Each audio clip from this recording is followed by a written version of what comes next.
Hey, Chan Physics, Mr. Block, and we're going to start Unit 9. I've already tried this once and I didn't get in 15 minutes, so I'm going to go fast. So I apologize if I move quickly. You should maybe pause this as you're going through. First of all, congrats on the Unit 8 test. Those of you guys who took it, fantastic job. We're just knocking that test out of the park, so nicely done.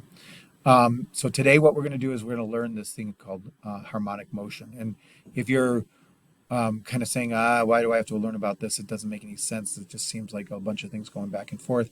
The things that you'll learn in harmonic motion will then help you figure out all the things that are really important, like sound, like frequency, like waves. And that's how our brains work. That's how our cell phones work. That's how a lot of things work on waves. And so we're going to take our time on harmonic motion to teach you those things, and then you'll have the basis to keep going on to the more important stuff. Okay, so let's learn this stuff together. So harmonic motion, what is it? Harmonic motion is anytime anything repeats itself, so repeated motion. So there's lots of words for that: cycle, oscillation, vibration, repetition.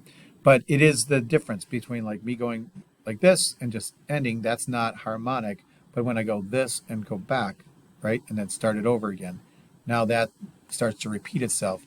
That's called harmonic motion. All right, so a bicycle, a child on the swing going back and forth, and a pendulum. Those are all examples of harmonic motion. So the first thing we need to do is, what's a cycle? We need to be able to define that. And so a cycle, a lot of kids make a mistake, especially when it comes to like the pendulum that's on the bottom here, is that a cycle is not me going from one side to another, because that's not going to be repeating itself until it's actually gone back to its starting point. So a cycle is all the way there and then all the way back. That's one complete cycle. And so that's how we define it. It's got to go back and then start over again. So in this instance right here, we've got to go all the way to the right and then go all the way back to the left to complete the same cycle. Okay. So once we know what the cycle is, we can measure its time, and period is the thing that we use. So period is what we call the time for one complete cycle. And period is very strange in that its unit is T. Okay, so if we go back real quick, right? So right here, T. Why would we use T for something that's got a P word, right? And the idea here was that we're going to remember that period is a time. And so we'll use capital T for period, and that will always remind us that it's the time. So period is the time for one complete cycle. And then there's this number that you guys are probably pretty used to. It's called frequency.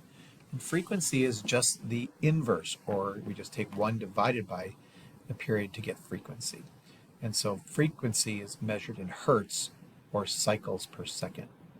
And so a wheel that has a period of 2 seconds, so it takes 2 seconds for the wheel to completely go around, it has a frequency of a half of a hertz, or a half a cycle for every second.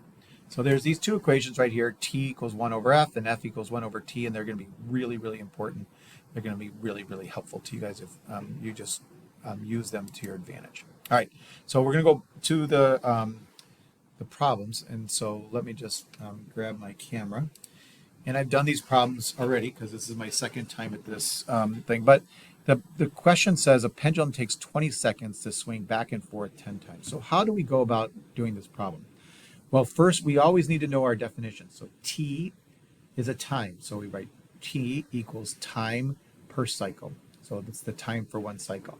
And then we can just simply go, all right, well, they said there's going to be 20 seconds for 10 times. So 20 seconds for 10 times. Divide that, 20 divided by 10, we get 2. And you see we get 2 cycles for 2 seconds for one cycle, which is exactly what we want, right? That's the period. So don't worry if they give you all these numbers. Once you divide out 20 divided by 10, you'll get 2 over 1, which is what we want. So the period is 2 seconds per cycle. And I think that makes sense, right? If it takes 20 for 10, then it takes 2 seconds for it to do it one time. Same thing over here in this other one. There's a little bit of a conversion problem. They tell us that the child swings back and forth 30 times in 1.5 minutes, but we want that in seconds, so we have to convert that to seconds. So 1.5 minutes is 90 seconds. And then once again, we remember T is a time, so T equals time divided by cycles, and that's 90 cycles for 90 seconds for 30 cycles, and we get 3 seconds per cycle. Okay, so then we can do a little bit more complicated, not really, because it doesn't get much more complicated than this. We've got a pendulum on a clock takes 20 times to swing back and forth in 10 seconds.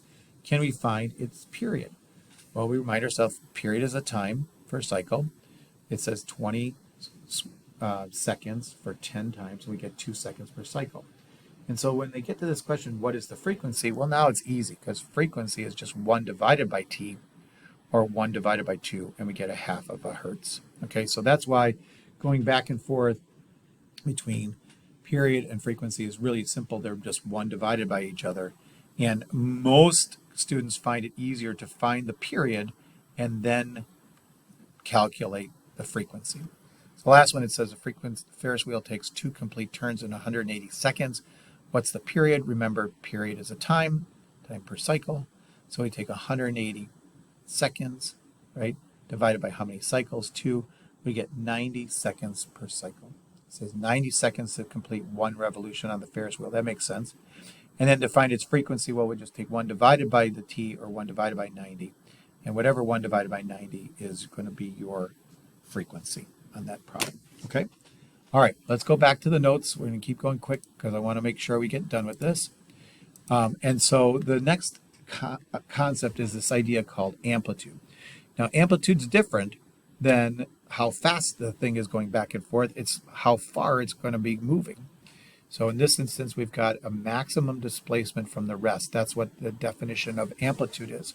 So you have to remember that it's the distance from the resting position. So here is the resting position of a pendulum. We pull it away. If we pull it away 20 centimeters, then its amplitude is 20. Like a lot of people would think, well, no, it should be 40, right? Because it swings a full 40. But remember that amplitude is from its resting position, not the distance between its high and its low. And so to make that even more clear to you guys, we give you this definition. Amplitude is 1/2 high or low. And so we can always use this equation to get ourselves from making that mistake and saying, okay, wait, no, half of high or low. So if this starts at 20 and it goes down to -20, well, 20 minus a -20 is a 40, but I got to take half of that. I'm back to 20. Okay? And so in this graph right here, the 0 is the resting point or the rest position, and so the amplitude is 20. It's not from the low to the high, because that would be right here. We'd have to take half of that. So amplitude is 1/2 the high minus the low. And this one's right here, so it's a little bit more difficult. If we wanted to measure the amplitude, well, we take the high, which is like 2.05, and the low is 0. 2.05 minus 0 is 2.05. Take half of that and get 1.025 or something like that. All right, this one demonstrates why we love that equation, 1/2 high versus the low, because I look at this and I'm like, I can't figure out where the resting position is. Maybe you guys can, but it's a lot easier for me to just say, okay, where is it at its highest point? So its highest point is right here at 20. Where is it at its lowest point? 40, right? And so we can take 40 minus 20, we get 20. Take half of that, we get 10. And then we can see that the amplitude is 10. Okay, and the resting point was right here. So I'm going from where the spring top is, like where the hook is. That makes it easier to read than some of these other, like if you went from the bottom of the weight. All right, so pendulums we'll look at real quickly. We'll see if we're going to do a pendulum lab next week. And so I'm just going to skip this slide real quick, but pendulums give us this really strange thing that we can change how long they are, we can change how far we pull them back, and we can change how much weight we put on them.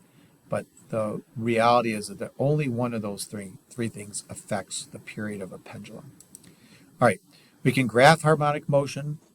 So this is basically a graph of this motion right here. So it's at -20, so it's right here on the graph. It swings to 0, it swings up, it swings out to 20, it's right here, and now it's going to come back to 0 and then back to 20. So we can see that this motion back and forth ends up being on a graph like this, and we can see that its period is from one crest to one crest, and its amplitude is from the 0 point up to how far it is, okay?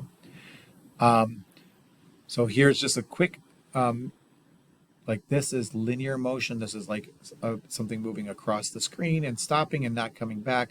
Whereas harmonic motion is it's going to come back, and sometimes it's really predictable and sometimes it's not very predictable at all. Okay. All right. The next thing that we wanted to do is we need to learn, because it's really important when we come to sound, is that if we have two things operating, they either can be in phase or out of phase. And what we mean by in phase is that in a pendulum, they'd both be swinging, together like this, right? They come in like this. And if we did the graph, we can see phase is really simple. If the graphs match perfectly, then the objects are in phase. But if they don't match, like so here's the top, but then like a couple seconds later, the top happens on the second one, well, these are out of phase, okay? And this is really important when we have two sounds that come together. Sometimes they'll actually eat each other up, and sometimes they'll amplify each other. And so we learn this idea of phase with oscillations so that we can make that determination later with sound, okay? So the last thing, oh no, it's not the last thing. So there's this idea equilibrium. Equilibrium, especially with a pendulum, is where the forces are balanced. So in a pendulum, the object is at equilibrium, where it would just sit there if we didn't move it. And so that's the bottom point right there on a pendulum, is the equilibrium. If we want to make it continue to do harmonic motion, we need to create what's called a restoring force. We need to give it a little push. So think about your mom or somebody pushing you on a swing. Eventually, you go down to zero and you come back to your resting point, and somebody needs to push you again to keep you going. We call that a restoring force, and we're going to see some really neat things that happen when the restoring force is at a perfect force to put our object in what we call resonance. But we'll see that in a couple of slides. All right. So a restoring force, the force causing the object to oscillate to return to the equilibrium position. So here, the restoring force is gravity. Gravity is going to pull it back. And once we get it to here, well, now it's got some velocity, so it's got to go back up, and it's going to, gravity's going to pull it back down. Okay, I got 2.5 minutes. So here, a restoring force again is gravity with our springs. They're going to go back up and forth. The springs are going to keep pushing it back and forth, but gravity is going to keep trying to pull it back to its equilibrium point. All right. So if we had no air, like remember in all those other problems, sometimes we say there's no air, but there's always something that's going to try to move or stop something from moving in a harmonic motion. And we call that damping. Damping is the gradual loss of amplitude of the wave because of friction. And so in a pendulum, it's the air that's going to keep it from moving forever, right? It's eventually going to find its way to its equilibrium point. And somebody's going to have to push it to keep it going. All right, damping happens a lot with things like grandfather clocks. That's why they have to put the weights in there to keep them going, right? Watches would not run without a spring inside, which is going to consistently give the right amount of restoring force so that it keeps the object moving at the same speed, and because the damping would otherwise ruin it, right? And so when we have the right kind of restoring force, we get this thing called the natural frequency. Things will vibrate naturally. So that's why when we have instruments, they sound good sometimes and they don't sound good some other times. And so everything has a natural frequency. You have a natural frequency. And if that frequency is met, then something really happens that's great. It's called resonance. And that is the waves, instead of beating up on each other, they build each other up. And so in an instrument, the instrument sounds great. In a wave, like the one that you see with the bears, all of a sudden we see, instead of the thing moving back, we see kind of like this thing called a standing wave. Okay, and so that's resonance. And a small force can make a large response. And so what I'm just going to ask for you guys to do real quick is to go to the slides and watch this bridge. This is the Tacoma Bridge, and the wind is actually going to create a perfect restoring force to make this bridge resonate. And when it starts resonating, the waves inside the bridge keep building on each other until they tear the bridge apart. All right. Have a great weekend, and I hope you guys can fill in the sheet when this is done. Thanks much. Bye.